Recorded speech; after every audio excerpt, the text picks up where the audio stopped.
ഇനിയിപ്പോൾ അധികം വൈകാനില്ല, 1 മണിക്കൂറൊന്നും ബാക്കിയില്ല.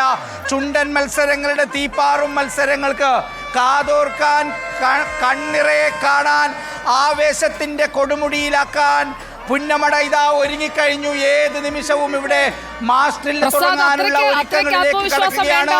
അതിനുശേഷം അങ്ങോട്ടേക്ക് പറയുന്നു, ഞങ്ങൾ എല്ലാവരും തയ്യാറായി നിൽക്കുകയാണ്. പള്ളാത്തുരുത്തിയെ 5ാം കിരീടത്തിലേക്ക് പള്ളാത്തുരുത്തി എത്താൻ ഇങ്ങനെ കുതിക്കുമ്പോൾ മറുഭാഗത്ത് എല്ലാവരും ഒരുങ്ങി നിൽക്കുകയാണ്. ആയാപറമ്പ് പാണ്ടിയുടെ ഒരുക്കമൊക്കെ പ്രസാദ് കഴിഞ്ഞ ദിവസം കണ്ടില്ലേ?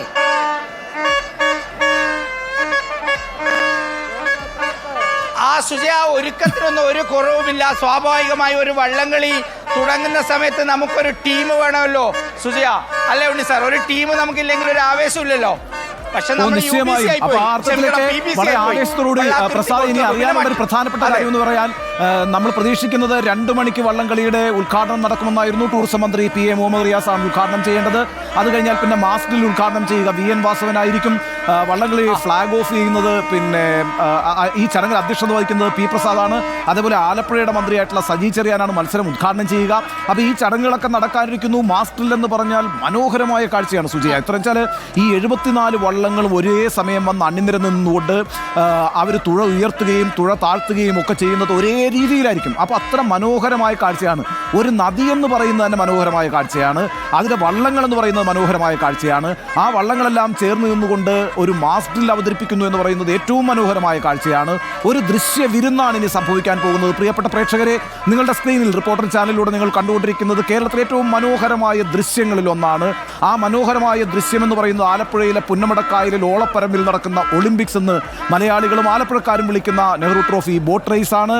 ആ ബോട്ട് റേസ് എന്ന് പറയുന്നത് എല്ലാ വിഭാഗങ്ങളും ആവേശത്തോടുകൂടി ഏറ്റെടുക്കുന്ന ഒരു മത്സരമാണ്. നമുക്ക് കാണാം, പവലിയൻ നിറഞ്ഞു കഴിഞ്ഞു, തുഴത്താളവുമായി തുഴക്കാരെല്ലാം നിറഞ്ഞു കഴിഞ്ഞു. ഇനി അങ്ങോട്ടൊന്ന് ഉദ്ഘാടനം ചെയ്യൂ എന്റെ മന്ത്രി എന്ന് പറഞ്ഞുകൊണ്ട് അക്ഷമരായി കാത്തിരിക്കുകയാണ്. പവലിയനുകളിൽ ഒരു ജനസാഗരമാണ്. കായലിൽ ഓളപ്പരപ്പ് പോലെ പവലിയനിൽ ഒരു ആൾപ്പരപ്പ് തന്നെ രൂപപ്പെട്ടിരിക്കുകയാണ്.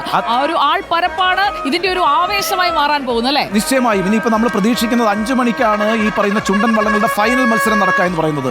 ഇന്നുവരെ വള്ളംകളിയുടെ ചരിത്രത്തിൽ 5 മണി എന്ന് പറയുന്ന ഒരു സമയക്രമം പാലിക്കപ്പെട്ടിട്ടില്ല. ഏതായാലും ഒരു 6 മണിയോടുകൂടിയായിരിക്കും ഫൈനൽ മത്സരം നടക്കുക. പക്ഷേ എന്തൊക്കെ പറഞ്ഞാൽ പോലും ഈ ആലപ്പുഴക്കാർ മാത്രമല്ല, മുഴുവൻ മലയാളികളും അവരൊക്കെ ആവേശത്തോടുകൂടി. സസ്പെൻസ് ഉണ്ട്. പള്ളാത്തുരുത്തിക്ക് അത്ര എളുപ്പമല്ല കാര്യങ്ങൾ. തീർച്ചയായിട്ടും പള്ളാത്തുരുത്തി കാരിച്ചാൽ ചുണ്ടൻ ഈ പ്രാവശ്യം ഓപ്റ്റ് ചെയ്തിരിക്കുന്നത് തന്നെ ആ മത്സരം കടുത്തതായിരിക്കും അറിയുന്നത് കൊണ്ട് തന്നെയാണ്.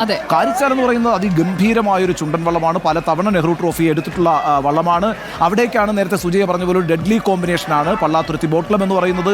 ഏറ്റവും മികച്ച തുഴക്കാരുടെ ബോട്ട് ക്ലബ്ബാണെന്നുള്ള കാര്യത്തിൽ സംശയമില്ല. തുടർച്ചയായിട്ട് 4 തവണ അവർ ട്രോഫി എടുത്തു കഴിഞ്ഞിട്ടുള്ള ആളുകളാണ്. ഇക്കുറി അവർ ട്രോഫി എടുത്താൽ നെഹ്റു ട്രോഫിയുടെ ചരിത്രത്തിൽ ആദ്യമായി ഒരു ബോട്ട് ക്ലബ്ബ് 5 തവണ നെഹ്റു ട്രോഫി ഉയർത്തുന്നു എന്ന ഏറ്റവും പ്രധാനപ്പെട്ട ഒരു ചരിത്രപരമായ റെക്കോർഡ് അവരിന്ന് സ്ഥാപിക്കുന്നു എന്നുള്ളതാണ്. ഇറങ്ങിയിട്ടുണ്ട്, തുടർച്ചയായി 10ലധികം തവണ സമ്മാനം നേടിയിട്ടുണ്ട്. പക്ഷേ ഒരു ബോട്ട് ക്ലബ്ബ് അവരിറക്കുന്ന ബോട്ട് ഏതായാലും അവർ സമ്മാനം തുടർച്ചയായി സ്വന്തമാക്കുന്നു എന്ന റെക്കോർഡിലേക്ക് കാരിച്ചാൽ ചുണ്ടൻ 15 തവണ ഇതിനകം സമ്മാനം നേടിയിട്ടുണ്ട്. അതെ, കാരിച്ചാൽ നേടിയിട്ടുണ്ട്, ജവഹർ തായങ്കർ നേടിയിട്ടുണ്ട്, വലിയ ദിവാൻജി നേടിയിട്ടുണ്ട്, ചമ്പക്കുളം നേടിയിട്ടുണ്ട്.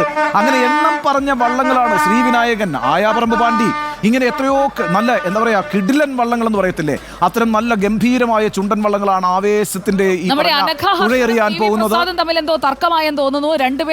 രണ്ടുപേരുടെയും വള്ളങ്ങൾ വ്യത്യസ്തമാണ്. രണ്ടുപേരും ഒരു വള്ളപ്പാട് അകലെ നിന്ന് തർക്കിക്കേണ്ടതാണ്. അനഘ ഹർഷൻ, എന്തായി? മന്ത്രി എത്തിയില്ലേ? വിളിക്കൂ.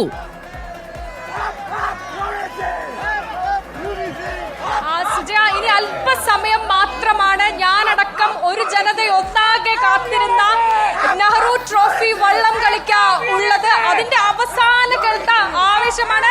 ഇതാ UBCയുടെ ആവേശമാണ് നമ്മൾ കാണുന്നത്. PBC മാത്രല്ല കേട്ടോ, UBCക്ക് ഇഷ്ടം പോലെ ആൾക്കാരുണ്ട്. പ്രസാദ് തിരുത്തി തുടങ്ങി. UBC കൈതകരി.